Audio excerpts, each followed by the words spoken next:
الخيرات وبتوفيقه تتحقق المقاصد والغايات الذي أهدنا لهذا وما كنا لنهتدي لولا أن هدانا الله وأزكى صلوات الله وتسليماته على معلم الناس خير وهادي بشرية إلى الرشد وقائد الخلق إلى الحق ومخرج الناس من الظلمات إلى النور بإذن ربهم إلى صراط العزيز الحميد المقتدر حبيبنا وشفيعنا وأسوتنا وقدوتنا ومعلمنا محمد صلى الله عليه وسلم وعلى آله وأصحابه الذين آمنوا به وعزروه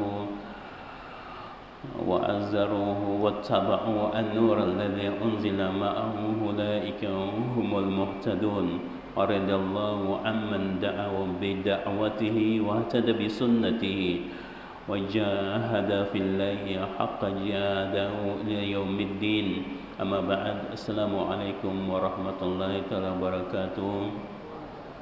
Yang Ustaz hormati pengurusi masjid kita, timbalan pengurusi ahli jawatan kuasa masjid, imam-imam kita, para ustaz kita, para muslimin muslimat yang dapat hadir pada petang ini untuk kita membincangkan beberapa perkara yang berkaitan dengan spekulasi, perkara-perkara yang menjadi spekulasi di dalam masyarakat.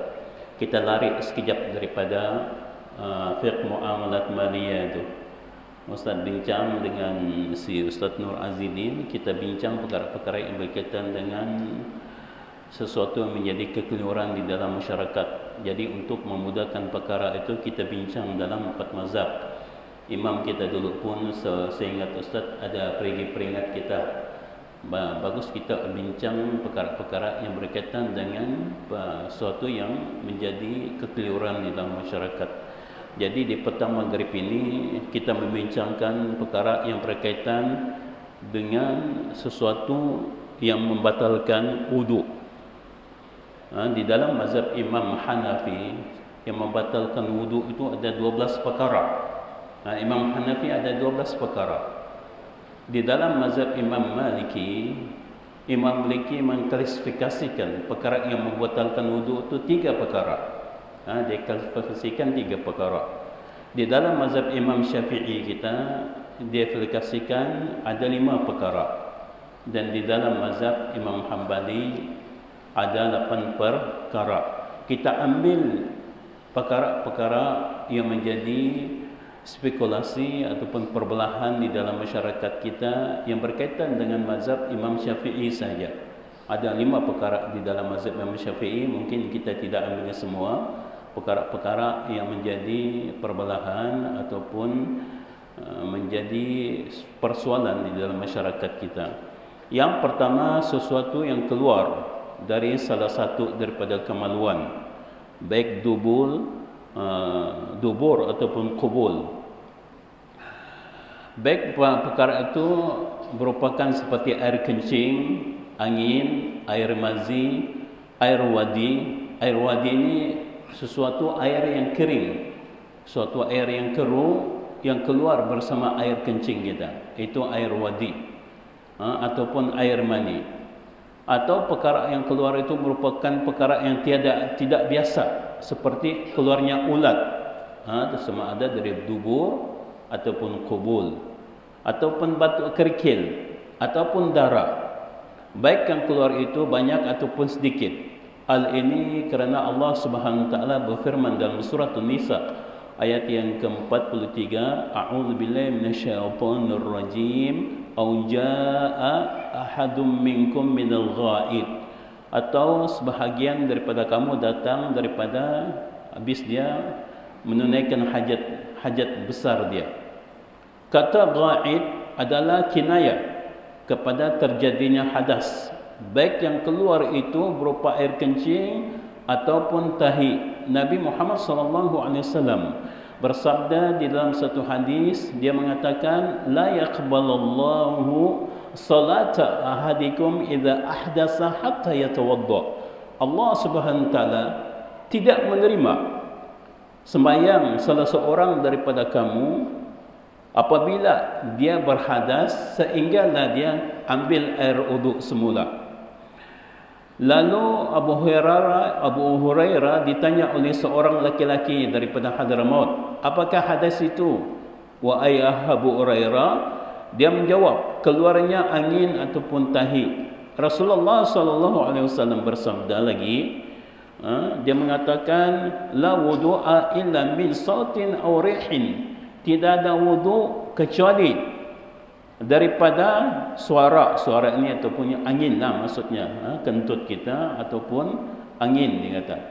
Selain itu perkara luar biasa yang keluar juga, sama ada dia keluar daripada kamulan kita sehingga kedudukannya sama seperti air mazi. Apalagi ia sering keluar bersama sesuatu yang basah yang melekat padanya, maka dengan itu wudu akan batal. Maksudnya di sini, apa juga yang keluar daripada kemaluan kita, sama ada dia basah ataupun dikering, itu akan membatalkan wudu kita. Kemaluan kita, kita katakan kubul. Kubul ni kemaluan depan kita.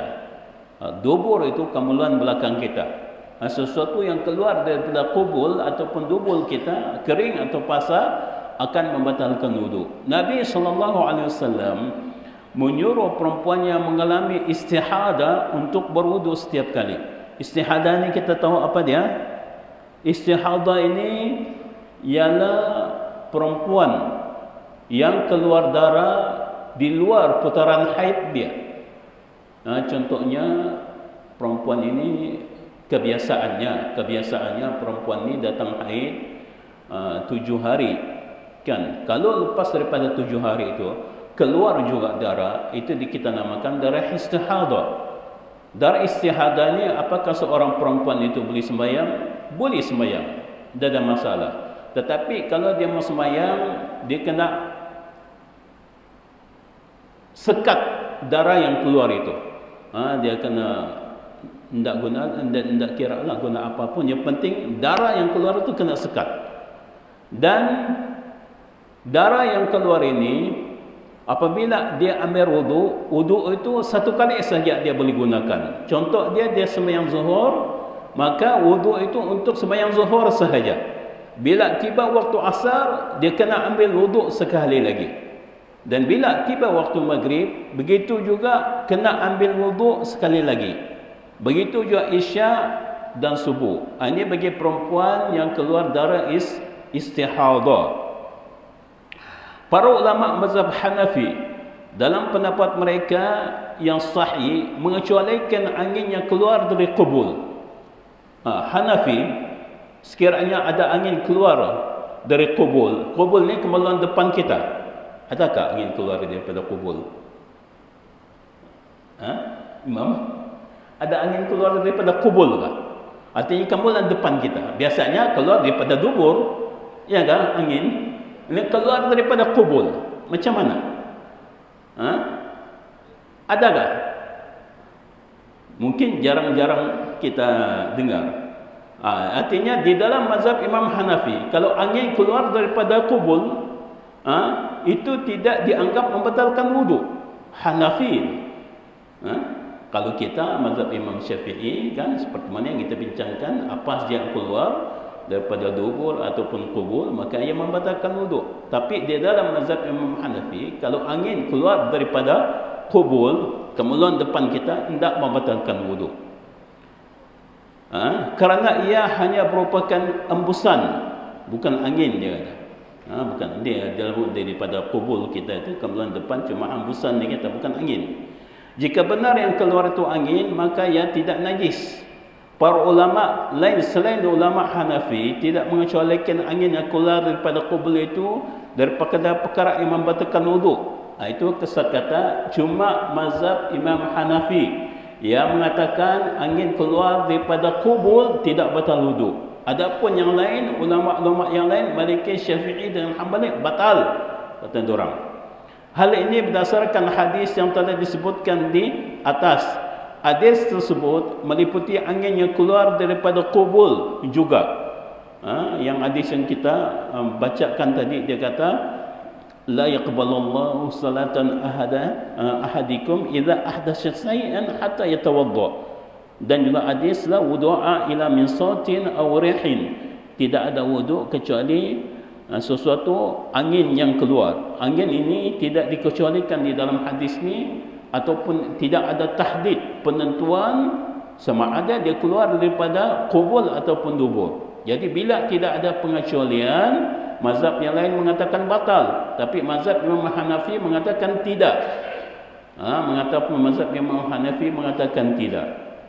Di dalam mazhab Imam Maliki mengecualikan perkara yang tidak biasa, yang keluar melalui saluran biasa pada waktu sihat, seperti darah, nanah, batu, kerikil, ulat, tahi yang keluar melalui qubul, air kencing melalui dubur, dan air mani yang keluar tanpa kelezatan yang normal. Contohnya seperti orang yang berada dalam keadaan yang tidak sedarkan diri, macam separuh sedar separuh tidak, macam begitu, mengaruk dia kata, kerana kurap atau diguncang oleh binatang tunggangannya, kemudian keluar air mani.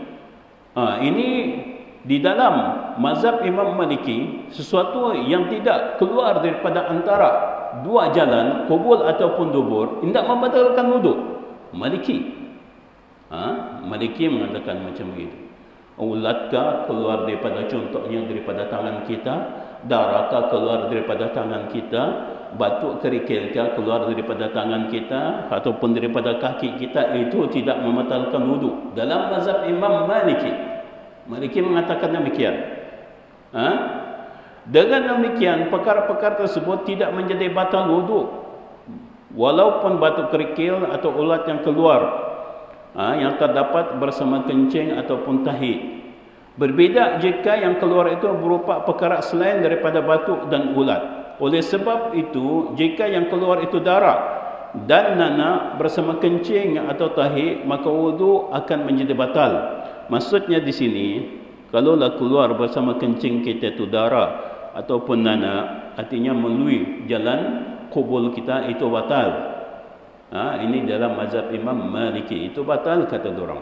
Tapi kalau sesuatu yang keluar bukan melalui jalan, dua jalan, kubur ataupun dubur, itu tidak membatalkan wudu. Begitu juga wudu tidak menjadi batal apabila keluar sesuatu melalui sebuah lubang buatan, kecuali jika lubang tersebut berada di bawah usus dan kedua saluran yang biasa tertutup.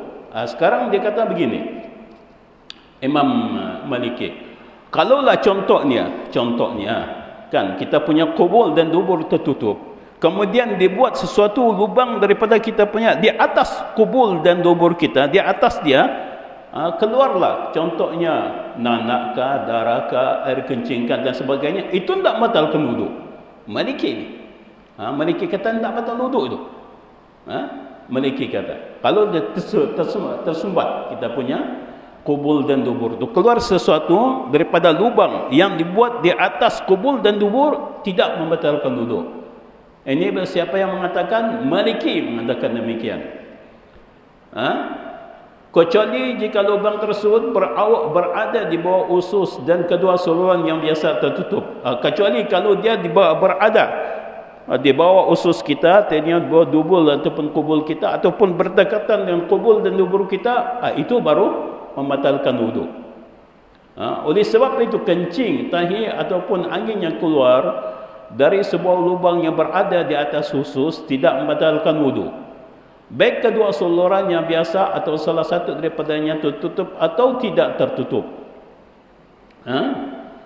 Kalaulah contohnya salah satu daripada qubul ataupun dubur kita tertutup, keluar sesuatu daripada atas ini, daripada atas ini, itu perkara tetap tidak akan membatalkan wudu. Yang berada di atas usus kita tidak membatalkan wudu, dia kata. Adapun yang keluar melalui lubang di bawah usus, ia akan membatalkan wudu. Ini syarat yang diletakkan oleh mazhab Imam Maliki. Asalkan dia di bawah usus kita ataupun berdekatan dengan qubul dan dubur kita, apa saja yang keluar itu membatalkan wudu. Tapi sekiranya dia di bawah atas usus kita, sama ada jalan yang kedua-dua ini, dubur atau kubur tertutup, ataupun salah satu daripadanya tertutup, keluar sesuatu daripada di lubang di bahagian atas tadi, kan itu tidak membatalkan wuduk dalam mazhab Imam Maliki. Hal ini kerana ia dianggap sebagai perkara yang keluar melalui kedua saluran tersebut. Perkara itu dia kata perkara yang keluar dari bawah usus itu seperti dia ibarat keluar daripada kubul dan dubur. Tapi kalau dia keluar daripada asas yang usus kita ni, dubur dan kubul, itu tidak, dia kata. Menurut pendapat mereka, wuduk tidak akan batal dengan keluarnya sesuatu bagi orang yang biser, orang yang memiliki penyakit sering kencing atau buang air besar. Ini pendapat Imam Malik. Dia kata wuduk tidak batal apabila seorang itu mempunyai penyakit bisir. Penyakit apa ni dalam bahasa kita ni? Orang yang suka kencing ataupun buang air besar ini, itu tidak membatalkan wuduk. Orang yang ada penyakit macam gitulah, orang yang ada penyakit suka kencing ataupun suka buang air suka macam terberak ini selalu, minta maaf Ustaz cakap kasar sikit, itu tidak membatalkan wuduk. Mazhab siapa? Mazhab Maliki. Yang berlaku pada seorang dalam kadar waktu salat atau kebanyakan waktu salat. Artinya sekiranya dia waktu salat Allahu Akbar, tiba-tiba dia terasakan macam terkencing. Memang dia penyakit macam begitu. Di dalam mazhab Imam Maliki tidak batal wuduk tu. Mazhab Imam Maliki tidak batal wuduk, kata Ustaz. Ataupun dia rasakan macam ada terberak pula. Tapi itu memang jadi penyakit kepada dia. Maka di dalam mazhab Imam Maliki, kata Ustaz, tidak batal wuduk. Maka ia akan maka jika ia keluar pada waktu sebelum salat, maka ia akan membatalkan. Tapi kalau contohnya benda itu keluar sebelum salat, wuduk batal. Tapi kalau dia dalam salat, tidak batal. As-salas adalah sesuatu yang mengalir keluar dengan sendirinya kerana kondisi yang tidak sihat. Orang yang berpenyakit, kondisi dia tidak berapa sihat, biasanya keluar daripada dia benda-benda yang semacam begitu waktu dia salat. Kata mazhab Imam Maliki tidak batal wuduk, baik ia berupa air kencing, angin, tahi ataupun mazi. Darah istihad, okey kan? Imam Malik mengatakan kalau di dalam salat orang yang ada penyakit ini, orang yang berpenyakitan, biasanya dia ada terasa kencing terkeluar sikit, ataupun daripada dubur dia terkeluar sikit, ataupun mazi dia, memang orang yang berpenyakit, maka di dalam mazhab Imam Malik dalam keadaan dia sembahyang tidak membatalkan wudu. Tapi sebelum dia sembahyang, sekiranya benda itu keluar, batal wudu. Sebab perkara itu perkara yang susah untuk kita elakkan. Hendakkan kita keluar benda itu balik-balik ambil air wudu, ini susah juga itu. La haraj fid din, tidak ada kesukaran di dalam kita menunaikan perkara-perkara yang dituntut oleh Allah Subhanahu Wa Taala untuk kita mengerjakannya di dalam agama. Darah istihadah merupakan salah satu jenis as-salas. Macam ini juga darah istihadah itu kata Ustaz, kan perempuan tu tengah sembahyang tapi keluar juga darah, ini dikirakan salah satu daripada penyakit. Ini perkara ini tidak membatalkan wudu, tapi wuduknya kata Ustaz tadi yang kita bincangkan kena ambil setiap waktu sembahyang. Hukum ini tidak berlaku bagi perempuan yang sedang mengalami istihadah. Ia berlaku bagi orang yang tidak tetap kondisi salasnya dan ia tidak dapat mengobatinya. Kalau orang ada penyakit macam begini, penyakit yang selalu kencing kadang-kadang, ataupun selalu keluar sesuatu daripada kubul dia ataupun dubur dia, dan dia sudah berusaha untuk mengubatnya, tidak juga boleh, itu dimaafkan di dalam agama, kata mazhab Imam Malik, di dalam mazhab Imam Malik. Oleh sebab itu, jika kondisinya tetap seperti kebiasaan yang berlaku pada akhir waktu ataupun pada awal waktu, maka wajibnya bagi dia melaksanakan salat pada waktu tersebut. Namun jika tidak mampu mengubati, maka ia berkewajipan untuk mengubatinya. Bagaimanapun disyaratkan untuk mereka ini mengubat mereka punya penyakit ini. Kalau sudah tidak juga baik, itu apa boleh buat. Itu bukan ketentuan daripada kita. Itu ketentuan daripada Allah Subhanahu Wa Taala. Jadi bagaimanapun kita tetap disuruh untuk mengerjakan solat. Tetap untuk disuruh mengerjakan solat. Wajib baginya melaksanakan salat pada waktu tersebut. Ini dalam mazhab Imam Maliki. Di dalam mazhab Imam Syafi'i, mengecualikan air mani seseorang, menurut mereka ia tidak membatalkan wudu. Mengecualikan ini artinya dalam mazhab Imam Syafi'i, kalau keluar air mani tidak batal wudu. Ini Syafi'i ini. Imam Syafi'i ini mengatakan begitu. Kerana ia mewajibkan salah satu dari dua perkara yang lebih besar, iaitu mandi wajib. Akan tetapi mereka berpendapat bahawa wudu akan batal dengan disebabkan keluarnya sesuatu dari lubang yang terbuka di bawah usus. Hal ini terjadi jika saluran biasa tersumbat dan lubang tersebut telah menjadi seperti satu saluran biasa, iaitu sama ada seperti yang dikatakan oleh mazhab Maliki. Tetapi jika saluran biasa tidak tersumbat, maka menurut pendapat yang sahih wudu tidak akan batal, baik lubang yang terbuka itu berada di bawah usus ataupun di atasnya. Ini perbezaan antara mazhab Imam Syafi'i dengan mazhab Imam Maliki. Sekarang kata mazhab Imam Syafi'i, kalaulah contohnya ada lubang di bawah usus kita, ada lubang di bawah usus kita, sama ada kita punya saluran dubur ataupun kubul tertutup ataupun tidak, keluar daripada lubang yang lain yang selain daripada lubang itu, mazhab Imam Syafi'i tidak batal wudu. Okey, Imam Syafi'i tidak batal wudu. Kalau dia bukan keluar daripada kubul ataupun dubur, artinya ada sesuatu lubang lain di bawah usus kita, sama ada dia tertutup ataupun tidak, tetapi keluar daripada lubang tersebut, Syafi'i tidak batal wudu. Berlainan dengan Maliki tadi. Maliki tidak. Maliki kalau di bawah batal, di atas tidak. Itu perbezaan.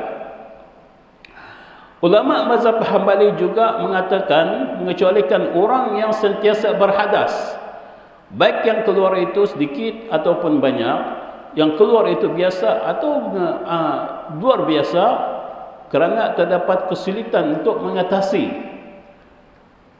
Bagi orang yang tidak menghadapi penyakit hadas yang berterusan, maka wudunya akan batal dengan sesuatu apapun yang keluar darinya. Ini mazhab Hambali, dia lebih kurang juga dalam mazhab Imam Maliki. Kalau seorang itu tidak sakit tetapi keluar sesuatu daripada dia ketika dia menunaikan sembahyang, itu batal. Tapi kalau dia sakit, okey, dimaafkan. Baik ia berupa kencing atau tai, baik ia sedikit atau banyak, melalui saluran yang terbuka, baik saluran tersebut berada di bawah usus ataupun di atasnya, dan baik kedua akan meluarnya asalnya terbuka ataupun tertutup. Hal ini kerana keumuman dari maksud ayat dan hadis yang dia sebutkan tadi. Imam Hambali ini lain. Imam Hambali ini baik sesuatu itu keluar daripada usus yang lubang yang di bawah kemaluan kita ataupun yang di atas, dia tetap batal bagi Hambali. Hambali mengatakan tetap batal. Boleh kamu ingat tu kan? Kalau mazhab Imam Maliki, kata Ustaz, di bawah usus batal, artinya boleh kata dengan kubul dan lubul kita batal. Di atas tidak batal. Tapi Hambali terbalik. Hambali sama ada di bawah ataupun di atas tetap membatalkan wudu. Dia kira dua sekali. Tapi bagi mazhab Imam Syafi'i kan sama ada di bawah ataupun di atas tidak batal. Mazhab Imam Syafi'i itu. Jadi kita ambil yang mudah. Yang mana kita rasakan boleh, kita ikut. Tak ada masalah. Selagi kita berada di dalam 4 mazhab. Jangan ambil mazhab Wahabi. Jangan ambil mazhab Syiah. Itu tidak boleh. Selagi kita berada di 4 mazhab ini, sudah kita bincangkan tentang perkara-perkara yang membatalkan wudu dalam 4 mazhab, selagi kita ikut, okey. Carry on. Carry on. Boleh kata orang. Yajuz fil Arabiyah. Ulama mazhab Hambali menambahkan jika seorang itu yang berwuduk memasukkan kapas ataupun pemoles cilik mata ke dalam kubul ataupun dubur, kemudian kapas ataupun pemoles cilik mata itu keluar meskipun tidak basah, maka wuduk orang tersebut batal. Kamu fahamkan? Contohnya kita masukkan sesuatu ke dalam kubur ataupun dubur kita, kapas ataupun yang penyilik mata ini. Sesuatu yang kita gunakan untuk menghias mata dan sebagainya, kita masukkan dalam kubur ataupun dubur kita. Dan kita tidak sembahyang, keluar benda tersebut. Dia dikira batal di dalam mazhab Imam Hambali. Begitu juga jika dia menitiskan minyak ataupun cairan lain ke dalam lubang air kencing, kemudian ia keluar, maka wuduknya menjadi batal. Begitu juga kalau dia titikkan sesuatu di dalam kubul dia ataupun di dalam dubur dia, dan minyaklah contohnya, dia simpan dalam kubul ataupun dubur, sesuatu mungkin untuk ubat, tapi bila dia sembahyang benda itu keluar, dikira batal. Ini dalam mazhab apa? Dalam mazhab Imam Hambali. Itulah kupasan 4 mazhab mengenai perkara ini. Ada apa-apa yang kita perlu soalkan? Ada apa-apa yang perlu kita bincangkan tak? Ada sesuatu yang perlu kita bincangkan? Adakah? Ada soalan? Tidak ada? Tuan Haji, gohon kita? Teruskan saja. Okey. Sesuatu yang keluar tidak melalui 2 kemeluan yang biasa seperti darah, nanah dan nanah yang bercampur dengan darah bisa membatalkan wudu dengan syarat menurut pendapat ulama mazhab Hanafi yang mengalir ke tempat yang wajib disucikan, iaitu sisa luar badan. Artinya anggota yang wajib disucikan semuanya meskipun sunnah, itu seperti darah yang mengalir keluar melalui hidung. Maksud mengalir di sini adalah apabila darah melimpah dari tempat keluarnya kemudian mengalir ke bawah. Oleh sebab itu tidak diwajibkan berwuduk jika darah itu hanya keluar setitis ataupun 2 titis sahaja. Tidak diwajibkan berwuduk sebab terdapat bekas darah yang diakibatkan oleh gigitan sesuatu atau dihasilkan oleh siwak. Begitu juga wuduk tidak diwajibkan dengan sebab darah yang keluar dari sesuatu tempat yang tidak harus disucikan, seperti darah yang keluar daripada tempat luka di dalam mata ataupun telinga, buah dada atau pusar, kemudian ia mengalir ke bahagian yang lain. Di sini, di dalam perkara ini berkaitan dengan darah ini, kan, kalau dia di dalam mazhab Imam Hanafi, kalau darah itu contohnya keluar daripada tubuh badan kita ini, dia keluar di tempat sesuatu yang wajib kita bersihkan. Contohnya anggota-anggota tubuh badan kita, maka keluarnya itu banyak. Artinya dia berterusan keluar, maka di dalam mazhab Imam Hanafi ia membatalkan wudu. Tapi kalau darah itu keluar tidak banyak, sekadar setitis 2, contohnya daripada hidung kita, itu tidak membatalkan wudu. Tidak membatalkan wudu. Ataupun darah yang keluar daripada telinga kita tidak membatalkan wudu. Ini mazhab siapa? Mazhab Imam Hanafi. Ulama mazhab Hambali mensyaratkan hendaklah sesuatu yang keluar itu dalam kadar yang banyak. Maksud kadar yang banyak adalah apabila kondisinya menjadi buruk menurut diri seseorang.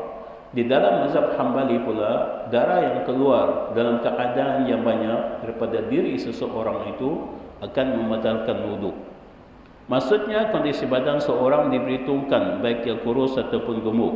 Oleh sebab itu jika darah keluar dari badan orang yang kurus misalnya dan ia dianggap banyak berdasarkan atas badannya, maka wuduknya menjadi batal. Kalau orang yang kurus, dia kata dikira mungkin darah itu kalau bagi orang yang gemuk tidak banyak, tapi bagi orang yang kurus banyak, maka itu dikira membatalkan wudu. Ini mazhab siapa? Mazhab Imam Hambali. Jika tidak dianggap banyak, maka wudunya tidak batal. Kalau darah itu tidak banyak, wudunya tidak batal. Hal ini kerana Ibn Abbas pernah berkata perkara yang buruk itu adalah apa yang dirasakan buruk mengikut pertimbangan hatimu. Hujah bagi ulama mazhab Imam Hanafi dan Ambali, mereka mengatakan al-wudu min kulli damin sa'ilin. Wudu itu bagi setiap darah yang mengalir. Itu wudu batal. Rasulullah sallallahu alaihi wasallam bersabda, "Man qa'a aw ra'afa fi salatihi falyansirif." وَلِيَتَوَضَّأْ وَلَيْسَ عَلَى صَلَاتِهِ مَا لَمْ يَتَكَلَّمْ. Barang siapa muntah atau keluar dari hidungnya sewaktu salatnya, maka hendaklah ia berhenti lalu berwudu dan menyempurnakan salatnya itu jika ia masih belum berbicara. Artinya apa di sini? Di dalam mazhab Imam Hanafi dan Hambali, seorang yang keluar darah banyak daripada hidungnya, contohnya keluar darah banyak daripada hidungnya, maka wuduknya batal, tapi salatnya tidak batal. Ini pelik. Faham tak? Sekarang kata Ustaz, darah keluar banyak daripada hidung. Darah keluar banyak daripada hidung. Okey, kemudian dia terpaksa hentikan darah dia pergi wudu, teruskan. Berapa rakaat yang tertinggal, teruskan. Dia sembahyang, contoh sembahyang Isya, tinggal 2 rakaat, teruskan 2 rakaat. Faham? Ini Hanafi dan Hambali. Wuduknya batal, salat tak batal. Ini tak logik ni. Ya kan? Kadang-kadang menjadi kekeliruan kita di dalam masyarakat. Tapi kita boleh ikut. Selagi mana dia belum berbicara, artinya dia pergi ambil wudu, pergi tandas, kan, bersihkan darahnya apa semua, okey, darah sudah kurang sudah, dia balik untuk dia sempurnakan dia punya sembahyang yang tinggal 2 rakaat itu. Selagi mana dia tidak bercakap. Kalau contohnya dia sudah mau naik ke sini, tiba-tiba ada kawan, "Mat, kemana kau?" Lama pun ada aku masak, habis. Kalau macam begitu habis kalau sudah bercakap. Artinya sembahyangnya turut batal.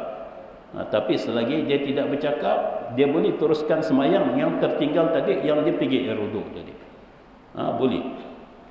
Dalil ulama mazhab Hambali adalah hadis yang diriwayatkan oleh Fatimah binti Abu Hubaish yang telah disebutkan menurut catatan At-Tirmizi, yang merupakan pendarahan. Oleh sebab itu, hendaklah kamu berwudu untuk setiap salat. Selain itu, kerana darah adalah najis yang keluar dari badan, maka dari itu diberi hukum seperti sesuatu yang keluar daripada 2 kemaluan. Darah itu berdasarkan kepada mazhab Imam Hambali dan mazhab Imam Hanafi tadi, berkaitan dengan darah itu. Kadar yang sedikit dari darah tidak membatalkan wudu, kerana berdasarkan mafhum kata-kata Ibn Abbas tentang darah, jika ia buruk, kadarnya banyak, hendaklah dia mengulangi wuduknya. Ibnu Umar pernah memijit jerawat di mukanya, lalu keluar darah, dan dia terus menunaikan salat tanpa mengulangi wuduknya. Ibnu Umar, sebab dia contohnya ada di jerawat, dipijit keluar darah itu tidak banyak. Dia mungkin cuma bersihkan, dia teruskan sembahyangnya. Wuduknya dikira tidak batal. Ibnu Abi Aufa pula telah memijit bisulnya, dan begitulah yang dilakukan oleh orang lain selain daripada mereka berdua. Ibnu Abu Aufa, dia pijit bisulnya, keluar darah, keluar nanah, tapi tidak banyak, diteruskan. Boleh sembahyang. Ya. Ya, tuan.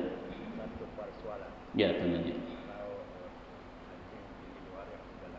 Dalam plastik di luar itu kan? Ya. Itu plastik di luar. Ya. Jadi kita ambil sebanyak batal. Macam mana tuan ni sekali lagi? Kancing itu yang mati itu kan? Orang yang sakit. Itu Ha? Kadang-kadang air kencing di luar kan di kelas. Ya, ya. Jadi kita ambil sembahyang batal kan.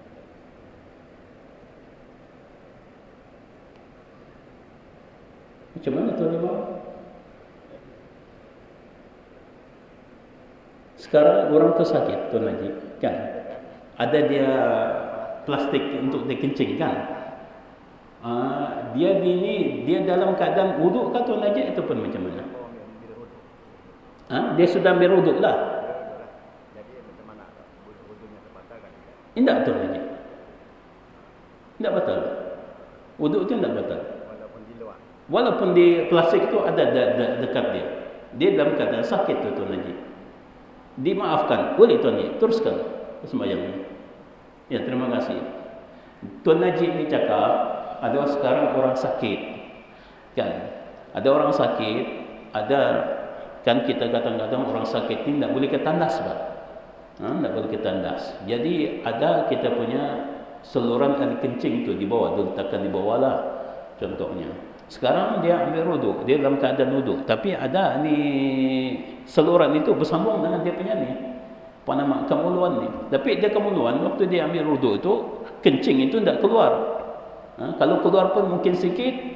Itu di dalam mazhab Imam Maliki dengan mazhab Imam Hanafi yang kita bincangkan tadi tidak membatalkan wuduk. Tidak membatalkan wuduk. Mazhab Imam Hanafi dan Maliki yang kita bincangkan tadi tidak membatalkan wuduk. Kecuali di dalam mazhab Imam Syafi'i dia katakan sedikit pun batal wuduk. Ini yang harus kita faham. Kalaulah terjadi macam begitu, kan menjadi kesukaran untuk kita ambil wuduk balik, kita ikut mazhab Imam Hanafi dengan Maliki itu boleh, tidak ada masalah. Sebab itu merupakan keluasan ilmu fiqh di dalam Islam yang mempermudahkan kita untuk melakukan satu-satu ibadat. Anda nak masalah kata Ustaz, teruskan jalan.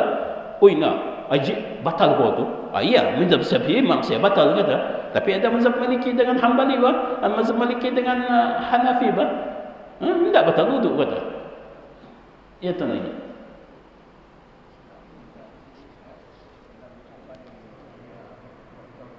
Ya.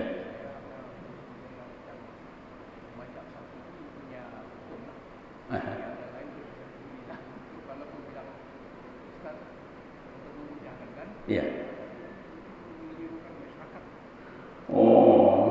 Ini bukan sekadar untuk mempermudahkan Tuan Haji. Bukan kita mau mengelirukan masyarakat. Ini mempermudahkan.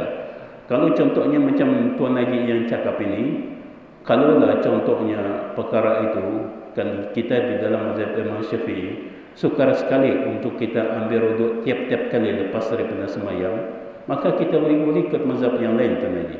Contohnya sekarang ini perkara yang pertama, kita di dalam menunaikan haji ataupun umrah, kalaulah kita ikut mazhab Imam Syafi'i, kalau bersentuh kulit laki-laki dan perempuan, bersentuh sahaja kulit laki-laki dan perempuan di dalam kita menunaikan haji ataupun umrah, dalam keadaan kita melakukan tawaf, batal wuduk. Ya kan?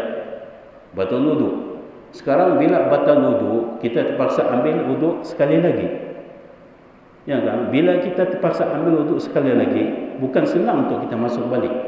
Susah. Sebab itulah tabung haji kita, Jabatan Agama kita, JAKIM, memberikan keluasan kepada orang yang menunaikan haji dan umrah untuk mengikut mazhab Imam Syafi'i, Maliki dengan Hanafi. Perkara itu tidak membatalkan wuduk. Begitu juga sekiranya kita sembahyang di rumah. Dalam keadaan contohnya air kurang, air tidak ada dan sebagainya. Lepas kita sembahyang, kalau kita sembahyang contohnya dengan isteri kita, Assalamualaikum warahmatullahi, Assalamualaikum warahmatullahi, kan biasanya lepas kita berdoa, zikir apa semua, isteri kita ni mau bersalam dengan kita. Tidak akan kita kata, tak payahlah nantilah, biar dia bersalam dengan kita. Sekarang apabila kita bersalam dengan isteri kita, dalam mazhab Imam Syafi'i wuduk batal, ya kan? Tetapi di dalam mazhab Imam Maliki dan Hanafi wuduk tidak batal. Bayangkanlah dalam keadaan kita ada sakit ataupun tidak ada air. Macam mana kita mau ambil wuduk sekali lagi untuk kita menunaikan sembahyang sunat? Mungkin sukar. Kalau kita ikut mazhab Imam Syafi'i, tidak ada dapatlah kita tunaikan itu lagi. Ya. Iya, itu lagi. Iya. Boleh ambil mana? Kita di dalam kita mengeluarkan fatwa di Malaysia ini, Tuan Haji. Iya, iya.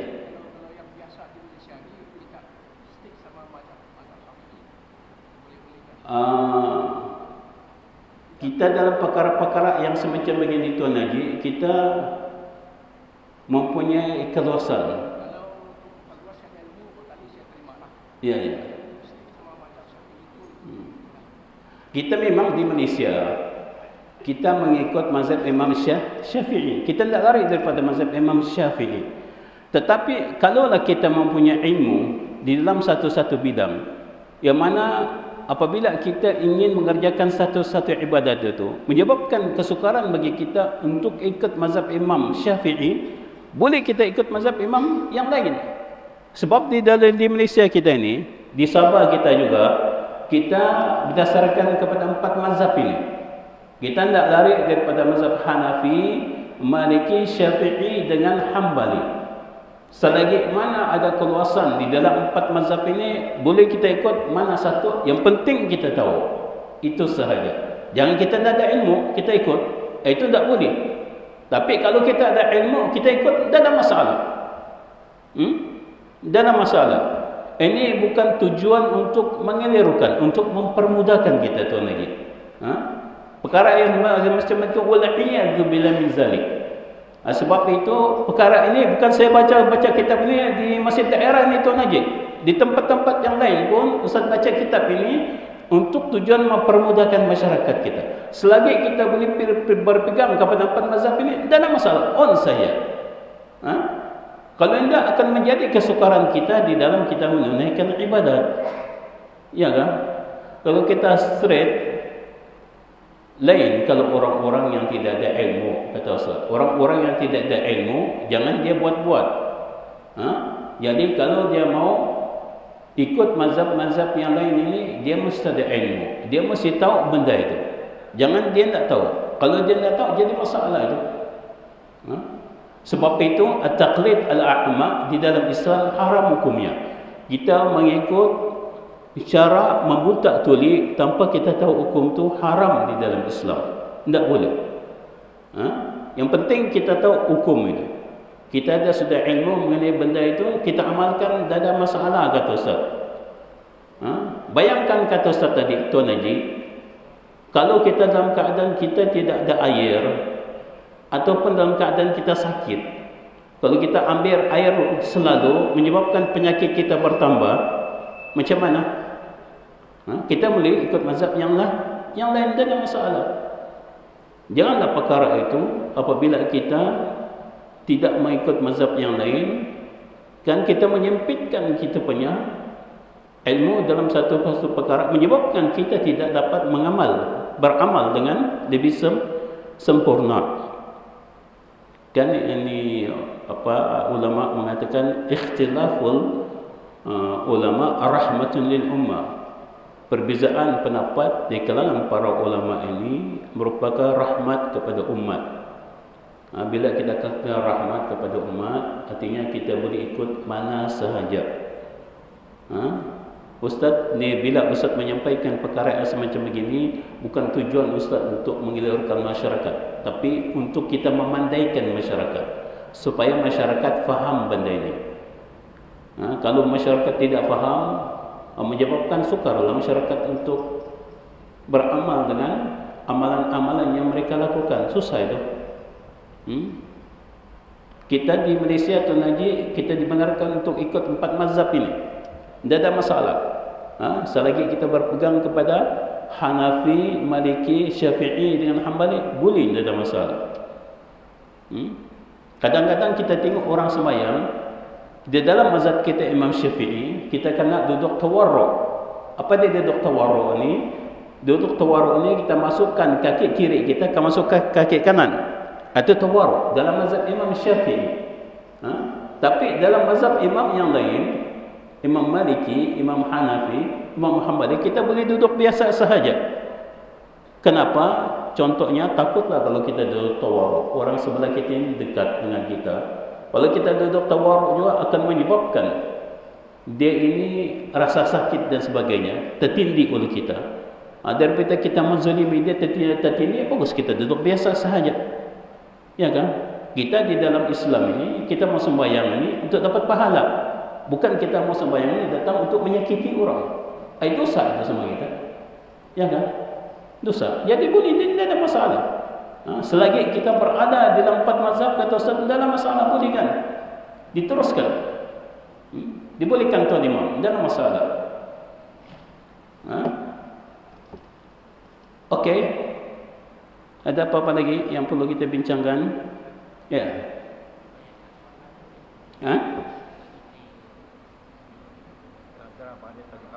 Oh, nanti saya tulis. Nanti bagi kau punya nanti saya tulis. Okey.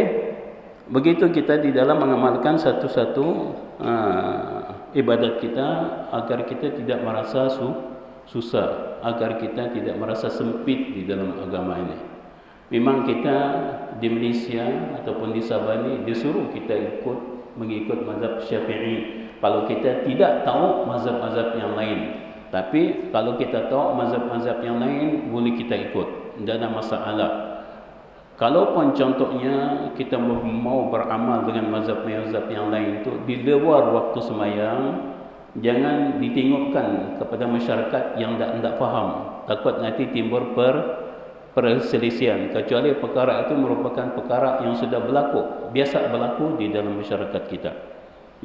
Sebab tu kadang-kadang ustaz apabila melakukan satu perkara, ustaz orang yang faham dalam 4 mazhab, ustaz tidak melakukannya di depan umum. Ustaz tidak lakukan di depan umum. Ustaz lakukan kadang-kadang ustaz sembahyang di belakang, ustaz sembahyang di luar masjid. Kenapa? Supaya masyarakat tidak tahu. Nanti orang masyarakat, ustaz ini sasat bangkali ini sembahyang ni. Kan? Orang tak tahu benda itu ada dalam mazhab yang lain. Tapi kita tidak mau menyebabkan masyarakat itu keliru.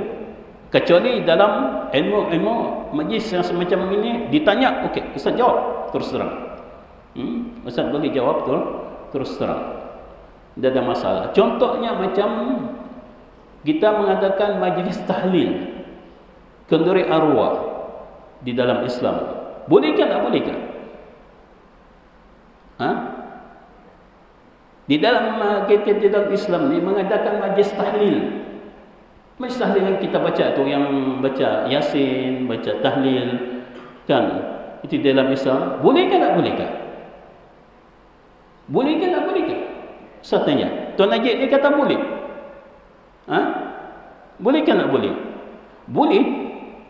Tapi harus diingat pendapat ulama di dalam perkara ini. Di dalam pendapat ulama kita, mazhab Imam Syafi'i dan mazhab Imam Maliki, pahala tahlil yang kita baca tidak sampai kepada si mati. Harus kamu faham. Di dalam mazhab kita, mazhab Imam Syafi'i dengan mazhab Imam Maliki mengatakan pahala bacaan tahlil yang kita lakukan tidak sampai kepada si mati. Lalu apa yang perlu kita buat? Kita ikut mazhab Imam Maliki dengan mazhab Imam Hanafi dengan mazhab Imam Hanbali yang mengatakan pahala bacaan tadi sampai kepada si mati. Apa dalil yang digunakan oleh mazhab Imam Hanafi dengan mazhab Imam Hanbali? Sebab itulah ustaz bila hadir dalam majlis semacam begitu, ustaz kata kita ikut mazhab Imam Hanbali dan mazhab Imam Hanafi di dalam kita membaca tahlil agar doa ayat Quran yang kita bacakan sampai kepada si mati pahalanya. Kalau kita masih ikut mazhab Imam Syafi'i, pahalanya tidak sampai. Iya kan? Tapi kalau kita ikut mazhab Imam Hanafi dengan mazhab Imam Hanbali, diorang mengatakan pahalanya sampai. Antara dalil yang mereka gunakan, lamma zahaba an-nabi sallallahu alaihi wasallam atau lamma mara an-nabi sallallahu alaihi wasallam bi ha'itin min hiyatil Madinah aw Makkah sami'a sautan insaniyani yu'adzibani fi quburihima. Nabi sallallahu alaihi wasallam ketika dia melalui dinding-dinding daripada kota Mekah ataupun kota Madinah, dia mendengar suara dua insan yang diazab di dalam kubur mereka itu. Faqal la yu'adzibani illa fi kabir. Nabi SAW mengatakan mereka ni dua ni tidak diseksa disebabkan oleh dosa besar yang mereka lakukan. Lalu kata sahabat, "Mahwa ya Rasulullah?" Apa dia? Kata Nabi SAW, "Fa'ammal al-awwal." Adapun yang awal itu, "Fakana la yastabri'u min bawlihi." Adapun yang pertama itu disebabkan dia kencing tidak mensucikan kencing dia. Artinya bila kita kencing ini tak boleh kita pakai tisu saja, tak boleh. Mesti kita pakai air supaya najis itu hilang. Najis itu hilang. Wa amma as-sani fakana yamshi bin namimah. Adapun orang yang kedua ini, dia jalan, bila dia jalan di atas muka bumi ini suka mengumpat semua orang. Menyakap saja semua orang. Ini merupakan dua dosa besar yang menyebabkan dua orang ini diazab di dalam kuburnya. Lalu Nabi SAW talaba bin sahabat al-jarida. Nabi SAW meminta daripada sahabat pelapa buah kurma. Fashaqqa shaqqataini. Nabi SAW membelah dua. Pelapa buah kurma itu dia belah dua oleh Nabi SAW. Fawada'a ala qabarihi wa wada'a ala as-sani. Nabi SAW meletakkan pelapa buah kurma yang dibelah dua tadi, satu di atas kubur satu ini, satu di atas kubur satu ini. Lalu sahabat bertanya, "Lima fa'alta dzalika ya Rasulullah?" Kenapa kau melakukan perkara yang demikian itu wahai Rasulullah? Kata Nabi SAW, "La'annahu ayukhfifa anhuma ma lam yaibas." Semoga pelapa kurma yang basah tadi yang diletakkan di atas kubur kedua ini akan dapat meringankan azab yang ditanggung oleh mereka di dalam kubur. Jadi ulama mengatakan sekiranya pelapa ulama dalam mazhab Imam Hanafi dengan Imam Hanbali mengatakan sekiranya pelapa kurma yang diletakkan di atas kubur itu dapat memberikan syafaat kepada orang yang dibawa kubur itu, meringankan azab mereka, apalagi kalau kita bacakan Al-Quran ataupun doa-doa kepada mereka. Sudah tentulah bacaan ayat Quran ataupun doa yang kita sampaikan itu sampai kepada mereka. Ini dalil yang digunakan oleh mazhab Imam Hanbali dengan mazhab Imam Hanafi yang mengatakan bahawa pahala bacaan sampai kepada si mati. Sebab itulah Imam Hanbali juga mengatakan, "Idza dakhaltum al-maqabir faqra'u bi Fatihatil Kitab." Apabila kau masuk ke kubur, baca yang pertama Al-Fatihah. Yang kedua wal ma'udzataini, iaitu suratul Hasad dan suratul Ikhlas.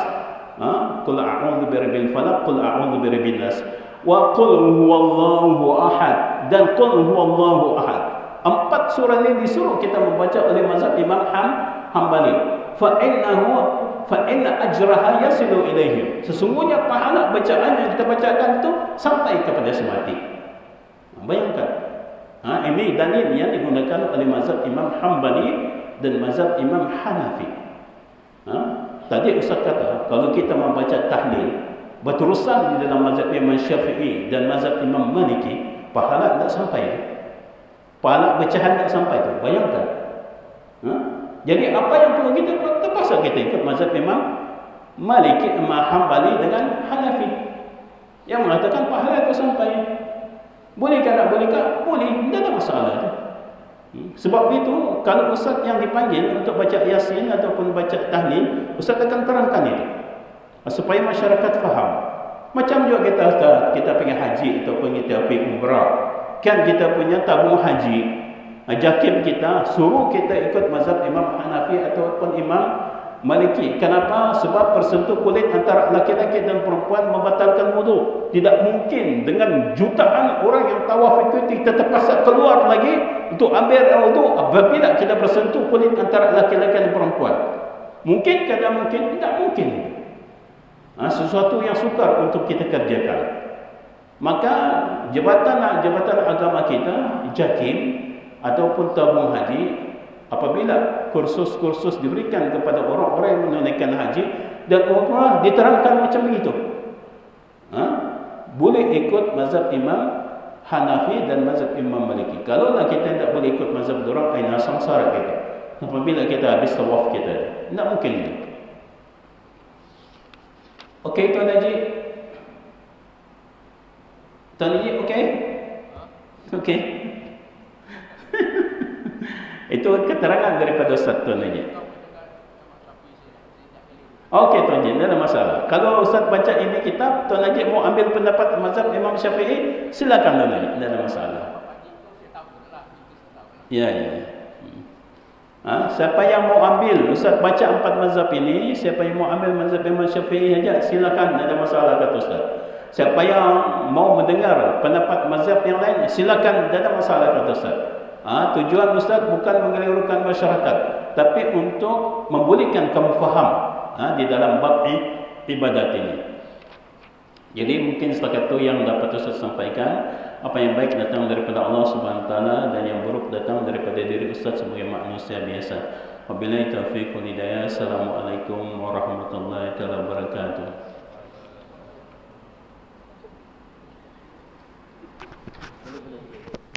Oh, sorry.